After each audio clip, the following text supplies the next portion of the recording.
Welcome to everyone, brothers, sisters, and my dear students. Now we are going to discuss about CSIR aptitude questions. In this session, we have to select the first topic, probability.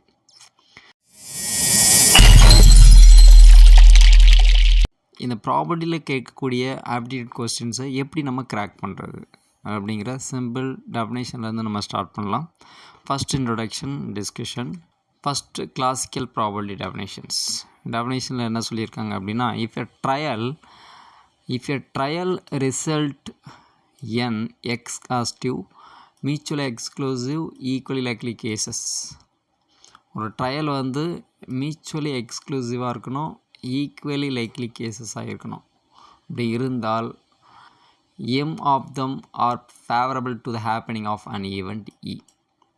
அதில் எம்ங்கிறது என்ன அப்படின்னா நம்மளோட expectation. ஒரு coin toss பண்ணுறோம் அப்படின்னா, ஒருத்தர் ஒரு coin toss பண்ணுறாரு, நீங்கள் வந்து டெய்லுன்னு சொல்கிறீங்க, அதுதான் உங்களுடைய எக்ஸ்பெக்டேஷன், அதுதான் உங்களுடைய ஃபேவரபிள். சப்போஸ் நீங்கள் வந்து ஹெட்டுன்னு சொல்கிறீங்க, உங்களோட எக்ஸ்பெக்டேஷன், அதுதான் இங்கே வந்து ஃபேவரபிள் அப்படின்னு சொல்கிறது, உங்களுடைய எக்ஸ்பெக்டேஷன். ஸோ அந்த எக்ஸ்பெக்டேஷனுக்கு ப்ராபபிலிட்டி எப்படி கண்டுபிடிக்கிறது? ஓகே, அதுக்கு முன்னாடி இந்த mutually exclusive equally likely cases அப்படிங்கிறது என்னென்னு பார்க்கலாம். இப்போ மியூச்சுவலி எக்ஸ்க்ளூசிவ் அப்படிங்கிறது என்ன அப்படின்னா, ஒரு காயின் டாஸ் பண்ணும்போது ஹெட் கிடைக்கலாம் அல்லது டெய்ல் கிடைக்கலாம். ஏதாவது ஒன்று தான் அட் டைமில் கிடைக்கும், ரெண்டுமே கிடைக்கிறதுக்கு பாசிபிலிட்டி இல்லை அப்படின்னு சொல்கிறது தான் mutually exclusive. Next equally likely cases, அது தமிழில் என்ன சொல்லியிருப்பாங்க அப்படின்னா சம வாய்ப்பு முறைன்னு சொல்லுவாங்க. அதாவது ஒவ்வொரு எக்ஸ்பெக்டேஷனுக்கும் சேம் ப்ராபபிலிட்டி. இப்போ உங்களோட எக்ஸ்பெக்டேஷன் ஹெட்டாக இருந்துச்சுன்னா ஹெட்டுக்கான ப்ராபபிலிட்டி என்ன அப்படின்னு நீங்கள் பார்த்தீங்க அப்படின்னா, அப்படியே சேம் டைம் டெய்லுக்கான எக்ஸ்பெக்டேஷனும் சேமாக தான் இருக்கும். ஸோ அப்போ அந்த ப்ராபபிலிட்டி எப்படி நம்ம கண்டுபிடிக்கிறது? இப்போ ஹெட்டுக்கான ப்ராபபிலிட்டி எப்படி கண்டுபிடிப்பீங்க? அப்போ நம்பர் ஆஃப் ஹெட்ஸ் எவ்வளோ, நம்பர் ஆஃப் ஃபேவரபிள் எவ்வளவு, நம்பர் ஆஃப் ஹெட்ஸ் எவ்வளவு, 1 divide by exhaustive number of cases. இப்போ நீங்கள் காயின் டாஸ் பண்ணிட்டீங்கன்னா அதில் எவ்வளோ நம்பர் ஆஃப் பாசிபிலிட்டி இருக்குது, ஹெட் ஒன்று இருக்குது, டெய்ல் ஒன்று இருக்குது. அப்போ மொத்தம் டோட்டலாக 2 possibilities. At the same time டெய்லுக்கும் நீங்கள் சப்போஸ் நீங்கள் வந்து டெய்லை எக்ஸ்பெக்டேஷனாக வைக்கிறீங்க, அப்போது அதே தான் ஃபார்முலா யூஸ் பண்ணுங்கள். டெய்ல் தான் உங்களுடைய ஃபேவரபிள், அப்போ டெய்ல் எவ்வளோ இருக்கும் அப்படின்னா 1 இருக்கும். எக்ஸாஸ்டிவ் டோட்டல் வந்து நமக்கு தெரியும், டோட்டல் பாசிபிலிட்டிஸ் 2. அப்போது ஹெட்டுக்கான ப்ராபபிலிட்டி 1/2 தான், டெய்லுக்கான ப்ராபபிலிட்டி 1/2 தான். அப்போ எவ்ரி கேசஸ் எந்த எக்ஸ்பெக்டேஷன் நீங்கள் வச்சிங்கனாலும் ஒவ்வொரு ஈவெண்ட்டுக்கான ப்ராபபிலிட்டி சேமாக தான் இருக்கும். அப்படி இருந்தால் அதுக்கு பேர் சம வாய்ப்பு முறை அப்படின்னு பேர். இப்போ ஒரு எக்ஸாம்பிள் பார்க்கலாம். இது ஒரு இம்பார்ட்டண்ட் எக்ஸாம்பிள்.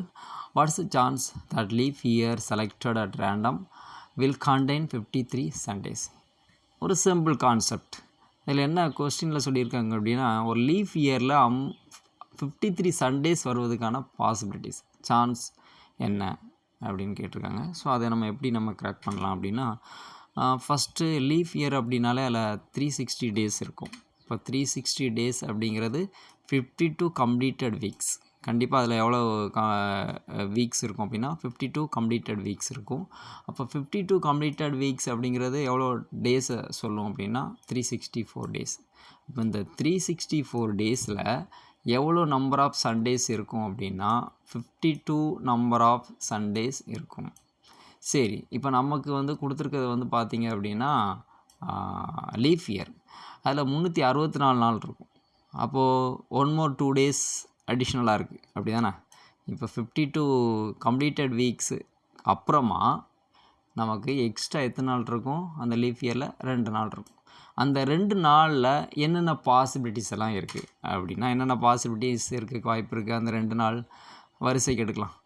அந்த 365வது நாள் சண்டேவாக இருக்கலாம், 366வது நாள் மண்டேவாக இருக்கலாம். ஸோ இந்த பேராக இருக்கலாம்.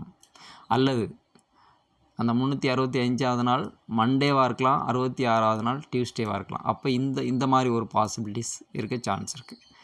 சச்சஸ் இதே மாதிரி டியூஸ்டே வெனஸ்டேவாக இருக்கலாம், அல்லது வெனஸ்டே தர்ஸ்டேவாக இருக்கலாம், அல்லது தர்ஸ்டே ஃப்ரைடே, அல்லது Friday and Saturday, or Saturday Sunday. இந்த மாதிரி இந்த 2 டேஸில் எவ்வளோ நம்பர் ஆஃப் பாசிபிலிட்டிஸ் இருக்குது அப்படின்னா 7 நம்பர் ஆஃப் பாசிபிலிட்டிஸ் இருக்குது. ஓகே, அப்போ டோட்டல் நம்பர் ஆஃப் பாசிபிலிட்டிஸுங்கிறதுங்க 7. இப்போ நமக்கு தேவை என்ன அப்படின்னா, நம்மளுடைய எக்ஸ்பெக்டேஷன் என்ன அப்படின்னா சண்டே. அப்போ இதில் சண்டே வரக்கூடிய பாசிபிலிட்டிஸ் எத்தனை அப்படின்னா 2. ஓகே, அப்போ நீங்கள் உங்களுக்கு புரிஞ்சிருக்கும். இப்போது ஃபார்முலா என்ன சொல்லியிருக்கு, number of times event occurred, நம்மளுடைய எக்ஸ்பெக்டேஷன் எவ்வளவு, இங்கே 2 பாசிபிலிட்டிஸ் இருக்குது. Divide by total number of possibilities, மொத்தம் எவ்வளோ இருக்குது 7. இதான் வந்து பார்த்தீங்க அப்படின்னா லீஃப் இயரில் 53 சண்டேஸ் கிடைக்கிறதுக்கான ப்ராபபிலிட்டி 0.29. ஸோ இந்த வீடியோ உங்களுக்கு புரிஞ்சிருக்கும். இந்த வீடியோவில் உங்களுக்கு பிடிச்சிருந்தால் லைக் பண்ணுங்கள், ஷேர் பண்ணுங்கள், மறக்காமல் நம்மளுடைய சேனலை சப்ஸ்கிரைப் பண்ணிக்கோங்க for further videos update. Thank you.